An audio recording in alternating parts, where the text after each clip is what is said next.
Hello students, আজি এই ভিডিওটো লৈ আহিছো ক্লাস 10 ফাৰ্স্ট ইউনিট টেষ্টৰ সায়েন্স কোৱেশ্চন পেপাৰ। বহুতে এই নতুন প্যাটাৰ্ণৰ সায়েন্স কোৱেশ্চন পেপাৰখন দিবৰ কাৰণে কৈ আছিল তো ফাইনালি আমাৰ ওচৰত আহি গৈছে। তো এখন তোমালোকে চাব পাৰা।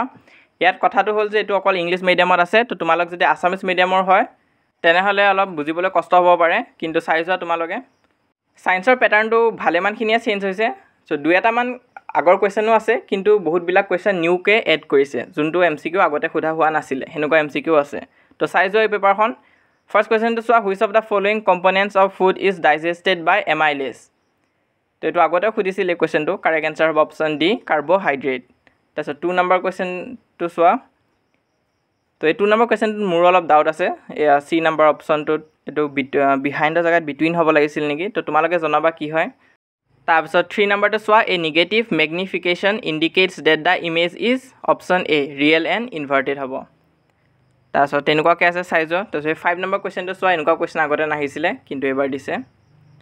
তাৰ 6 নম্বৰটো আছে emulsification of fat molecules is carried out by bile salt। Option number C টো হ'ব কাৰেক্ট। তো এটো সবা ইম্পৰ্টেন্ট আছে 6 নম্বৰটো। 7 নম্বৰটো বহুত ইম্পৰ্টেন্ট আছে excess carbohydrate of plants are stored in cell as starch। Option number A টো কাৰেক্ট হ'ব।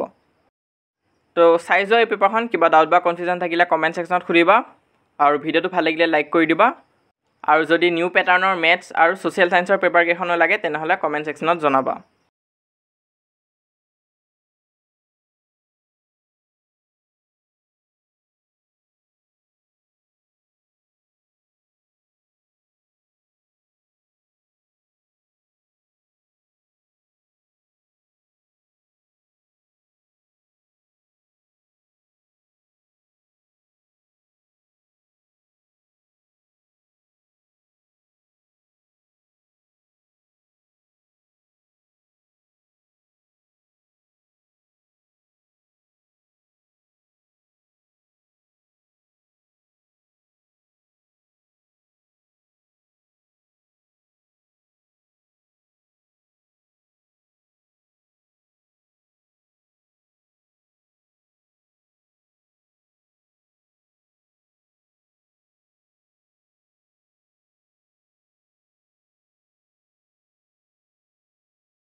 আৰু ডায়াগ্ৰামটো যদি তোমালোকে চোৱা কি আহিছে হিউম্যান হাৰ্টটো আহিছে। এটো টান নহয়, কিন্তু বাকি বিলাকৰ কম্পেৰিজনত অলপ টাফ আছে।